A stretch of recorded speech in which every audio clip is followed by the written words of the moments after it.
Hello, a very warm welcome to all of you. So, up till last time, we have seen what was the situation in the post Mauryan period.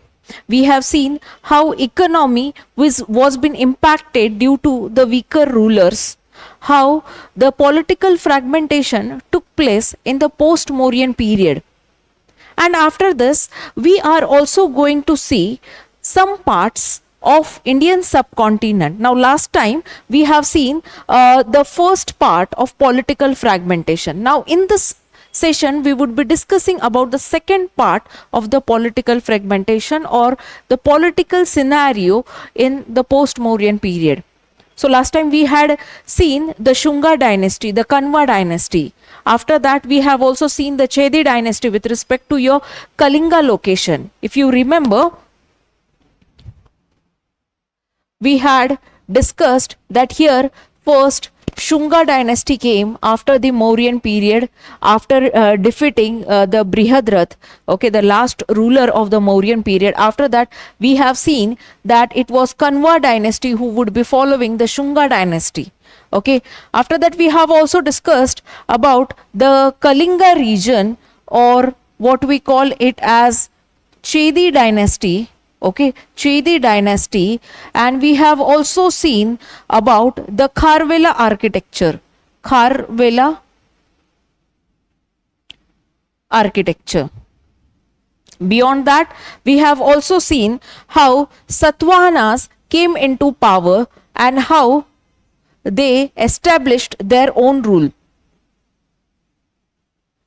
How Satvana came into the power and how established their rule by communicating with n number of nations in the Southeast Asia also and in the western region also. After that, we also came to know that this was a contemporary period when we saw Chola, Chera and Pandya in the South India. Of course, we would be coming on those regions also, but firstly, we will access the northwestern region of Indian subcontinent, where we had continuously seen the foreign invasions from the western region. Okay, now as I have discussed with you in the last session that we were majorly seeing the political fragmentation during this period.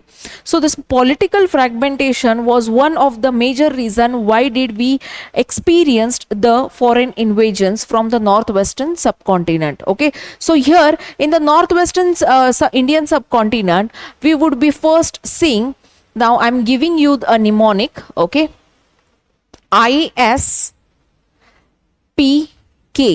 Okay, ISPK would be a mnemonic so that it becomes easy for you to remember the chronology. Now, in the last lecture, I have told you about you should remember the eventual chronology of the invaders, and then only you can understand the development, the political, the economical, and the social development in the historical events. Okay, so here first I means for Indo-Greeks. I means for Indo-Greeks. Okay, S means for Sakas. Okay, P for Parthians. P for Parthians, and K for Kushanas. K for Kushanas. So that is ISPK. I for Indo-Greeks, S for Sakas, P for Parthians, and K for Kushanas. So all these were the chronological invaders who invaded the northwestern India one by one. Okay, now firstly it would be Indo-Greeks, which is one of the largest capturer of the northwestern India. After that, the Sakas, the Parthians were very little one. Okay, and after that, the most significant dynasty was the Kushana dynasty during this post-Mauryan period. Okay, I hope you very well remember about all these dynasties which we have studied in the previous session. If not, please revisit those sessions, and then we would be moving up to the invaders, foreign invaders. Now here you have to note that these foreign invaders were majorly from the Central Asian region. Okay, of course, somewhere from the Iran also, but majorly from the Central Asian region. And the Central Asian region you will find in the history that is connected with the Indian subcontinent or the regional part of the Indian continent, where you would be having much more connections with the common man. Like, for example, the art and architecture, the impact of the Central Asian art and architecture, it would be impacted on our Indian art and architecture.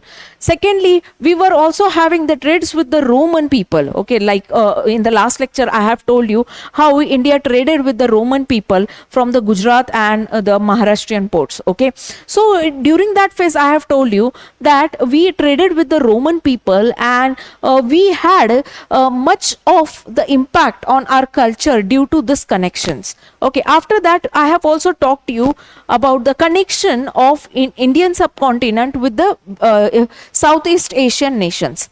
So the Southeast Asian nation had the impact, the Indian subcontinent impact. So the impact series would be moving from west to east.